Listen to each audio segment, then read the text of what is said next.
Yeah, we're excited about entering into our second month of the game part of our season. November went fast. We learned a lot of lessons in November. A lot of areas where our guys have showed glimpses of who we can be as a team and who each of them can be as individual players. Now it's a matter of putting together a consistent 40-minute effort as a team on both ends of the floor. And a lot of times early in the season, sometimes you're better on one end than the other from one game to the next. But obviously to beat the best teams on our schedule, we have to be excellent on offense and excellent on defense, and certainly working on, gaining the consistency on both of those ends. Questions, please. Raise your hand.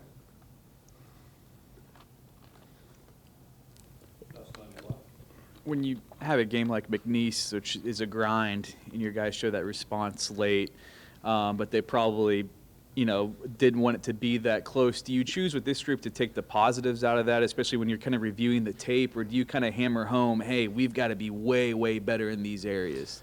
We do both. Yeah. We definitely, I think the end of that game, there's a lot of things that we can take out of it positively, both as a team and then also with individual players, particularly Courtney Ramey and Matt Coleman.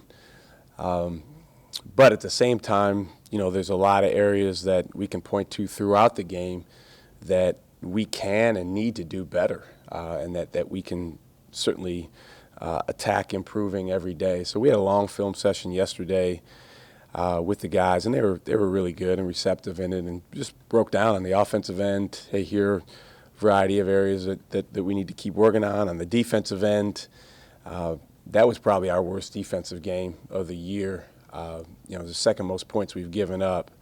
But I felt like Georgetown obviously presented, more personnel challenges, and not to take any credit away from McNeese, because those guys came in here and really attacked. But that's the end. That's got to be our anchor. That's got to be consistent night in and night out. We've had 5 really, really good defensive efforts. We've had 2 that have not been at our standard. So we just got to keep building to the point where it's night in and night out. This is who we are. Brian? Yeah, I can't remember if it was Courtney or Andrew who said on Saturday that it feels like the floodgates might open, shooting-wise. Yeah, that's going to happen. It's just a matter of when. You got Andrew Jones and Jace Febris, who, are both guys who have made a lot of shots in their time here. And they're getting really, really good looks at the basket. So, our goal on offense every possession is to get a great shot. And obviously you want to make a large percentage of those shots, but, there's not a guy on our team that's ever taken a shot to try to miss. We want them to feel a level of freedom to, step up and make big shots. And again, one positive from the end of our last game is we did have guys that were struggling shooting the ball be able to make some big ones late when we needed to. And so to beat the teams in our league in close games at the end, you're going to have to be able to do the same thing. So that's a positive. But, my message to those guys has been, hey, there's for the most part, we want you to continue to take great looks with confidence, step in and shoot the ball the way you know how. At the same time, there are times throughout the game, because of the game flow, because of how it's going, that we need to make sure we get the ball in the paint before we even shoot. And it's interesting. Sometimes players look at that as an old, Hoosiers mentality of pass it 6 times before it goes up. But I think from just a discipline standpoint in terms of your attack against the other team's defense, it's been proven, when you loosen them up by getting the ball in the paint, whether it's on the dribble or whether it's on the pass or whether it's an offensive rebound, you just do score more points per possession. So that's been something that we've spent a lot of time on. Yeah, you touched on it, but I wanted to ask specifically about, both Andrew and Jace hit the left corner threes late. And you're right, when you go through a game and you're missing your spot, like Jace on the right corner, and to finally get one to go through, I mean, did you think it was relief on their faces, or it's just like, okay, we can do this? Again, the last thing you want to do is play or coach with avoidance. You want to play with an aggressiveness, You want to shoot to make the shot, not to avoid missing. But I think, it's interesting. I wasn't like a guy who defined myself as a shooter when I played, but the guys that I've been around that do define themselves that way, sometimes when you get really, really caught up in the fact that you haven't shot as high of a percentage recently, it can work against you, both with your offense and with your defense. And so our message to Jace, to Andrew, to Gerald, really everybody on our team, but particularly those three guys, is let's put the extreme emphasis on the defensive end and being the best you can be there. Offensively, we have, the things you've worked on all summer, all off season, all preseason. Those have not gone away. And when you have a good shot, take it, shoot it the right way, and let's continue to follow that process. But in terms of the emphasis at the front of your mind, it's how can I be the best I can be stopping the other team. And a lot of times for guys, and this has happened to Jay several times in the past, a focus there actually allows you to clear your mind and make more shots. So I guess you track nearly every analytic, it seems like. Mm-hmm. Do you track shooting last 2 minutes of the game, last 1 minute? Yes. And like he was saying, you had 2 big threes when you had to have them when teams might press. So what is the shooting the last 1 minute or 2 minutes of the game? Well, we've only played 7 games, so it's not enough of a sample size. Usually with that kind of stuff, by the time you get to 10, 12, 15 games, there tends to be a trend. With free throw shooting, for instance, one thing you keep a close eye on, okay, what's a guy's percentage overall, but then what does he shoot in the last 5 minutes of the game? Right now, we haven't had a ton of really close games. We've had a couple, but I think our guys have shot the ball decently well. We made some big shots late against Purdue. We made some big shots late the other day. But again, our emphasis with them is just continue to follow the plan, and then at times there's going to be an emphasis that it has to get in the paint. And again, when our guys have done that, it's been really good. And how about your freshmen? How would you evaluate them after 7 games? Oh, they're freshmen. I mean, I think that they're all making progress in a lot of ways.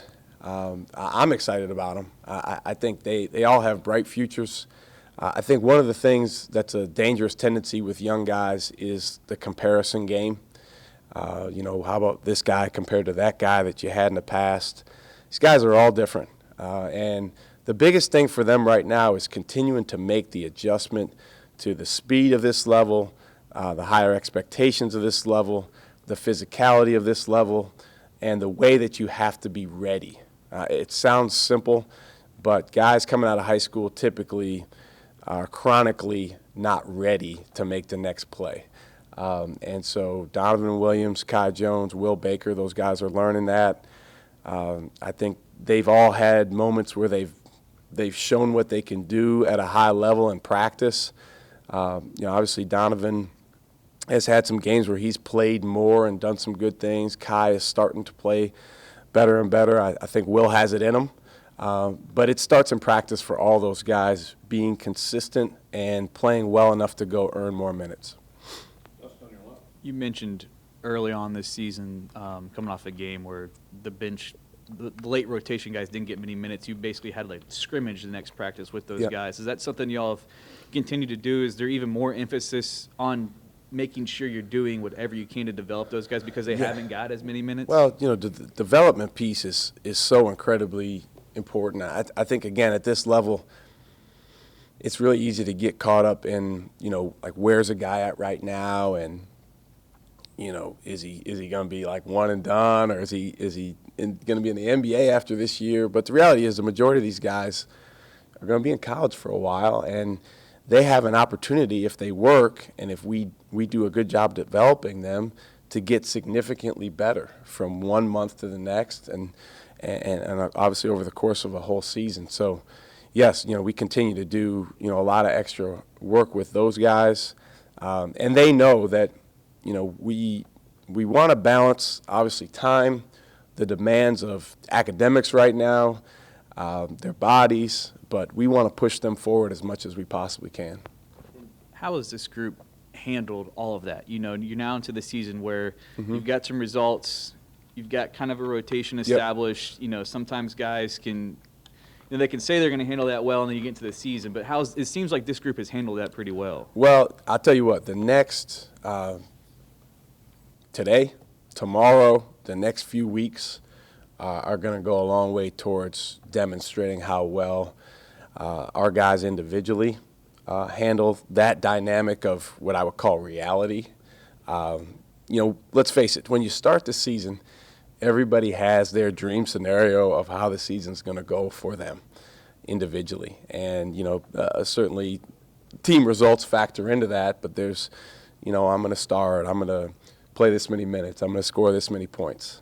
I did it when I played. You know, every player that really values the game and cares about competing thinks along those lines. But as we know, for no team in the country, does the season play out exactly that way for every guy on the team? And, you know, the point that we've made to our guys is, you know, the guy on our team that puts the most into his teammates, the guy on our team that is the most consistent with his approach in practice, the guy on our team that is the most receptive to feedback on a consistent basis, he's the one playing the best, and that's Matt. So there's an example to follow. He's playing that well because he's a good player, but also because of his willingness to truly own a mature approach. Now, it's one thing to know it. It's another thing to go do it every day. But I'm appreciative of him for setting that example. At the same time, I'm on him every day about here are things that you can continue to improve on. Brian, brother? I mean, no disrespect to UAB, but I wanted to ask you about A&M coming up this week. What are your thoughts about this game being a potential annual deal, right? You know, because without football, this is the closest thing these two schools have, you know, in rivalry sport. Well, what do you think about getting with, you know, Coach over there and making that an annual thing? Well, as you said, you know, our focus is 1,000% on it as a team on today's practice and on being the best we can be against UAB tomorrow. In terms of scheduling, you know, our overall philosophy is, you know, we want to play games that are first and foremost, you know, good for our team from the standpoint of preparation for league play, from the standpoint of NCAA, Selection Sunday, the stuff that goes into that. And we want to play games that, you know, are exciting for people that follow our program. Obviously, this game falls under that category. So it's something that, you know, we've talked about over the last few years, you know, playing this game. And, you know, this year it came to fruition.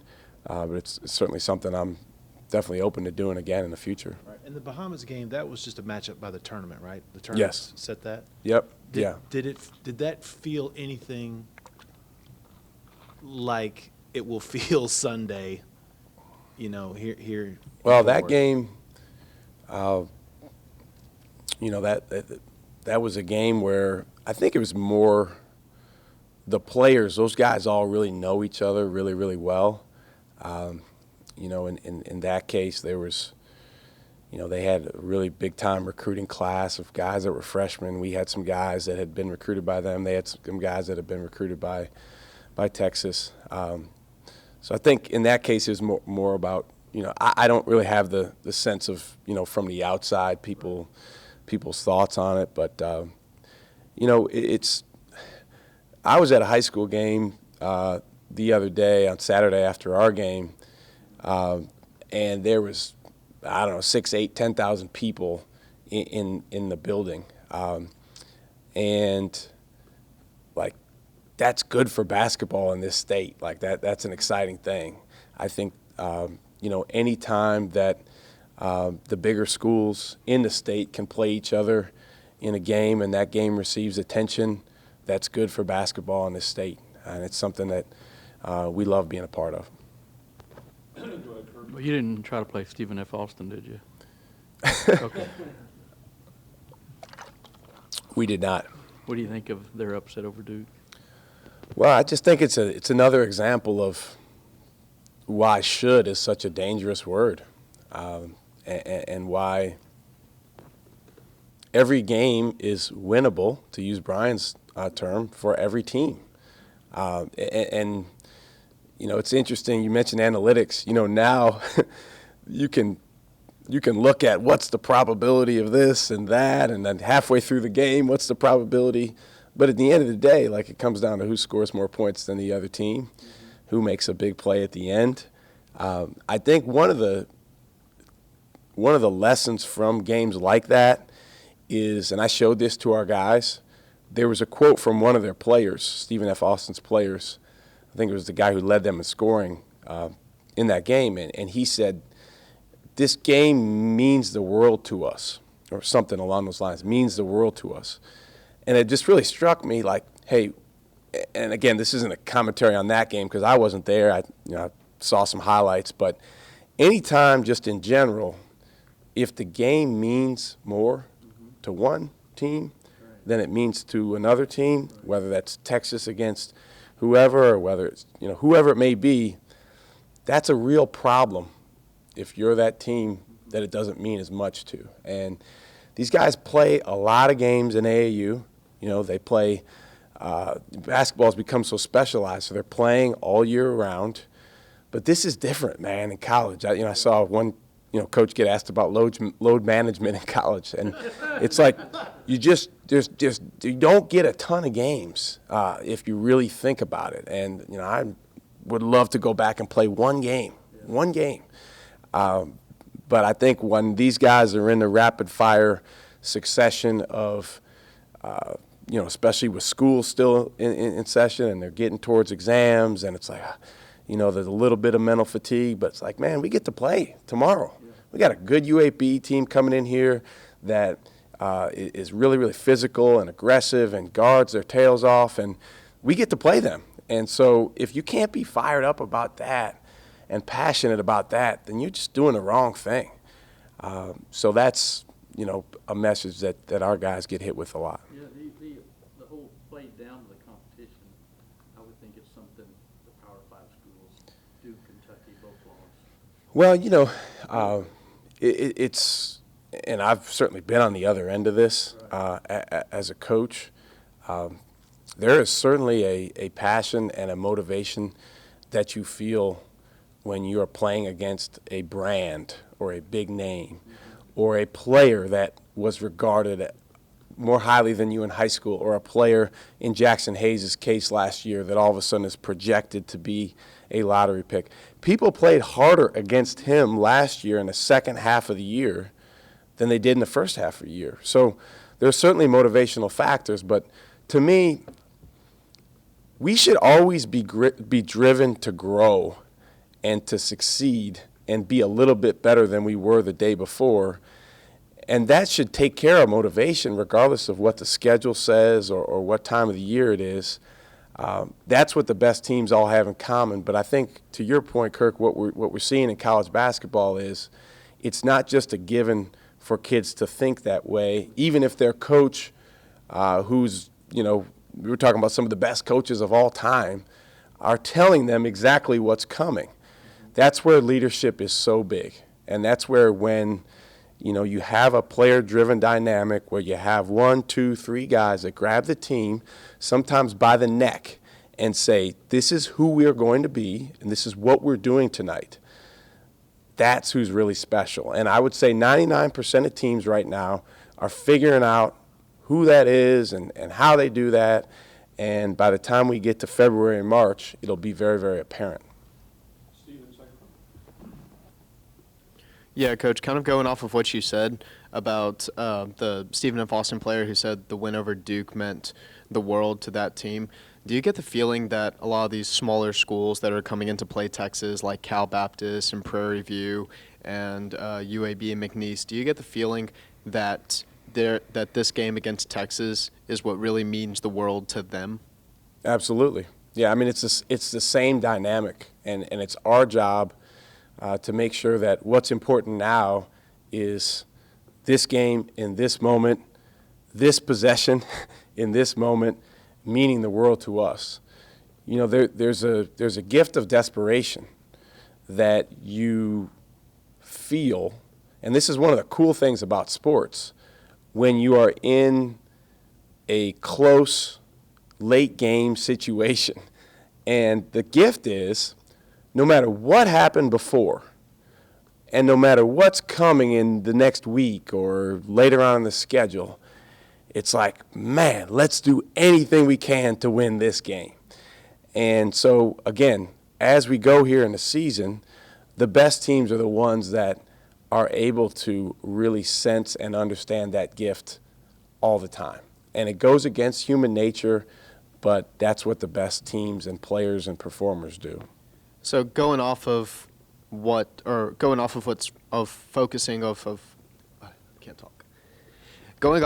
focusing on what's right in front of you, are you concerned at all about maybe overlooking UAB a little bit whenever you have a major rivalry game like A&M just kind of right there in front of you too? Well, I think the focus for any coach, or the concern, to use your word, is just that the guys are focusing on what's important now. You know, certainly coming off of our last game, if there's not a passion for our guys to improve in a lot of areas immediately, then then something would really be wrong with that. So our guys were really receptive yesterday in practice. You know, today we'll get at it again. There's been certain things basketball-wise that we've emphasized, but I think first and foremost it starts with being the more aggressive team, which will be a challenge for us because UAB really, they play with physicality. They just came off playing against Kentucky, so there's no fear coming in here and playing. They've played on the biggest stage. So absolutely, that our focus has to be on being the best version of us. You mentioned a little while ago about teams trying to figure out they need to have 2 or 3 guys that are just like going to grab everybody. It Yep. sounds like Matt is there.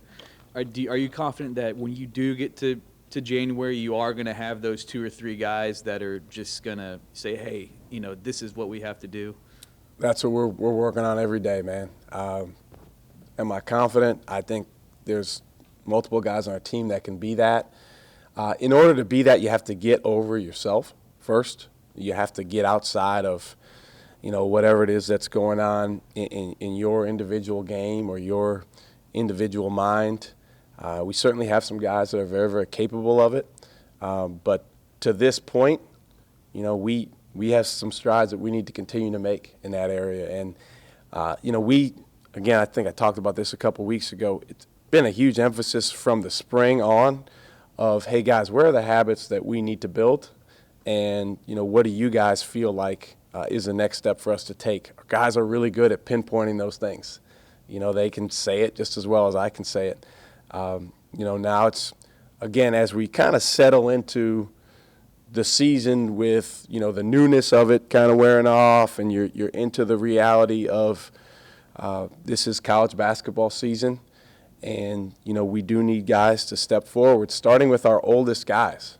That's the best place to start. We don't have any seniors, but we have, some guys that have been around college basketball for a little while, and they certainly have the ability to come together and say, hey, this is how I need to be. But everything, we always say in our program, everything is a domino. Our players are dominoes. And so what Courtney Ramey did at the end of that game, that was a domino for our team. Can he do that more consistently for us? If he can, we go a whole different direction. Can Jace Febres step forward and be the sturdy, upper class leader that we believe he can be?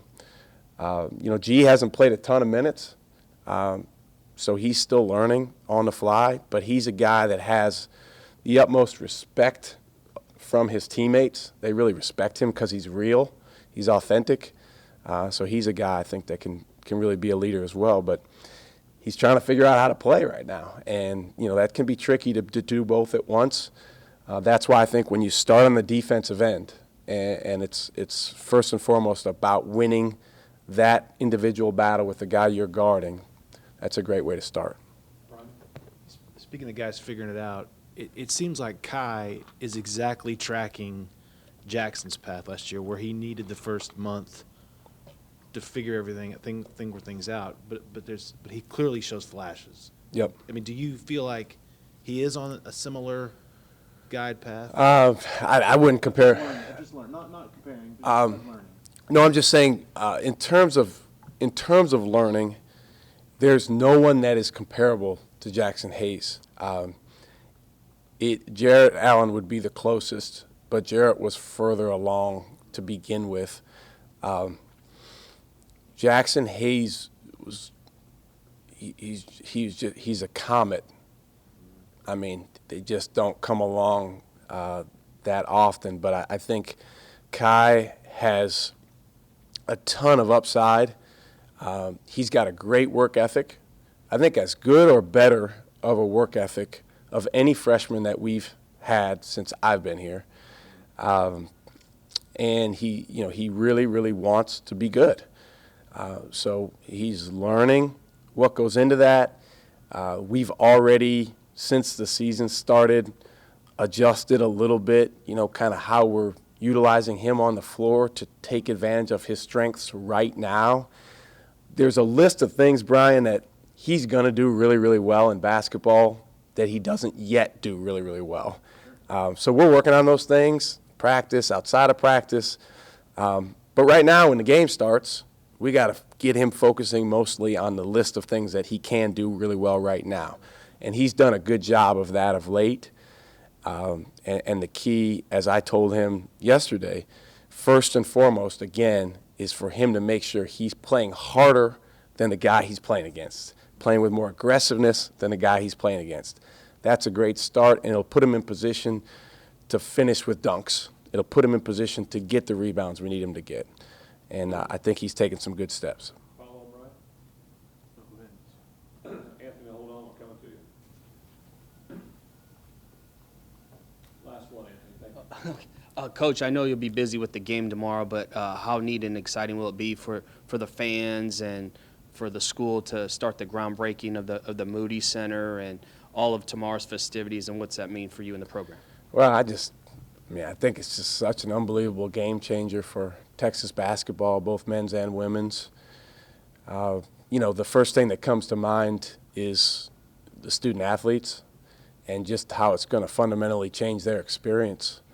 And then the second thing that comes to mind is the fans. I think that, when the Moody Center opens, it's going to be such an incredibly different fan experience to go to basketball games.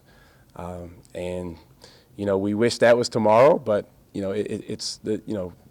I think our administration has done a phenomenal job of making that timetable as fast as it possibly can be. And they deserve a ton of credit for that. Obviously, we're really, really thankful to the Moody's for their incredible gift. It's interesting in basketball, players really only think 1 year at a time. There are some younger guys in our program that will play, in the Moody Center, and there's certainly guys we're recruiting that will play there, and that's really, really exciting. Thank y'all. Thank you, guys.